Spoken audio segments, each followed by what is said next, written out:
تو جناب ہمارے یہاں دھان کی کٹائی شروع ہو چکی ہے۔ کوئی زمین سے کاٹ رہا ہے تو کوئی ڈرم پہ اس کی پھاٹ لگا رہا۔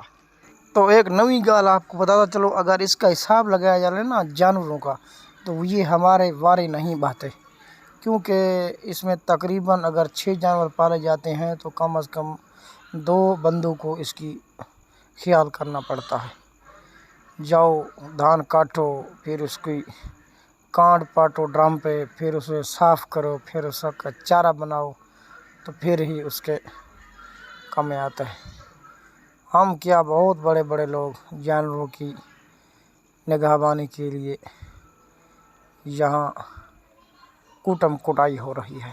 تو یہ دھان کی کٹائی منجائی جو ہے نا، یہ عام بندے کا کام نہیں ہے۔ وہ جو مثال بنی ہے نا، جس کے کام اسی کو سازے، عام بندہ سارا دن پڑتا رہے، خیر نال ہی گڈے نہیں بنا سکتا۔ اگر آپ کو سیلاب کی تباہ کاریوں کے بارے میں بتاؤں نا، آپ رونے لگ جائیں گے۔